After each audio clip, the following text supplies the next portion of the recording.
We welcome in our friend Marc Spears, who is in the building. And Marc, it's a 12-point lead for the home team. And you and I have talked so often through the years from that building where they get that avalanche going, man, and then they bury a team. Boston wasn't having it tonight. Describe for me that scene and how quickly it turned. Certainly stunning. I mean, this is a team that played in a Game 7, flew back from Miami to Boston, then flew across the country. One of their coaches told me yesterday that they felt a little tired coming across. So I expected this to be a big win from the Warriors, a potential blowout, fatigue. Nah, man, forget about their lack of experience. Forget the fact that, they're hurt. Didn't matter. Ime Udoka was right. His team was going to be ready. And they were ready. They were amazing. And after the game was over, man, these Celtics fans let us know in this building that they were here. They were chanting loud, "Let's go Celtics." And it reminded me 2019. I hadn't heard anything since 2019 when the Raptors fans were chanting in Oracle. So they had big reason to be excited. They won a game in San Francisco, a game one. Yeah, and they won it because they made 10 straight shots. And Marc is a guy who's played, and we were talking to Pat Beverly about this a little bit earlier about momentum and how they flipped the script on Golden State in a playoff game. But the stage is the finals, but I wonder at some point maybe that doesn't matter, right? You see a bucket go in, another guy sees a bucket goes in. Was your sense as you watch Boston take shots, man, they're not going to miss, because that's what it felt like to me. I'm not in the building, though. I just wonder if that was the sense you had. Yeah. Well, in terms of visiting teams or teams the Warriors playing against hitting threes, it's been a trend since the beginning of the postseason.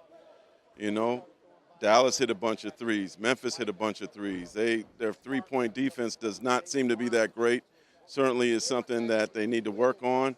And these weren't the superstars hitting threes. This wasn't the Jays. These were the role players. So that certainly has to be concerning. And now you got a team, they got some swag now, they got some confidence. They've been there, done that before. They played in the finals before. There's no reason to be nervous anymore. And if they could get this game too, man, hey, look, I've covered a lot of games in the Garden. I know how tough that place is. I remember Kobe Bryant saying after they even lost the finals in 2008, how the fans rocked the bus and threw rocks at it. Warriors can't go down to Boston, man, down 0-2. It's a must-win for them. They got to win the next one, and I'm sure they know that. They're veteran enough to know that. Certainly, and just one last quick thought, Marc. I mean, Steve Kerr's sound we heard a little bit earlier, he said it was a great fourth quarter, and that was the game. I mean, it was one brilliant 12-minute stretch, but I just wonder, as you watched it and felt it, did it feel like more than that? What felt like more was that they weren't scared. They didn't care who this Warriors team was. They didn't care what those flags, those banners above them. They didn't care about none of that. This team is hungry. They don't know no better. They haven't been here and don't care that they've been there, but they acted like they've been here before. And they basically came in here and did a stunning victory here.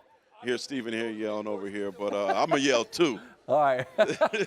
This is a scary loss for the Warriors. He doesn't want any of the big man. I got my money on you, Marc. All right. Look.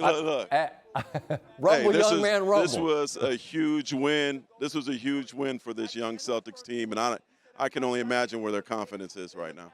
Marc, as always, appreciate the time. We'll do it again soon, all right?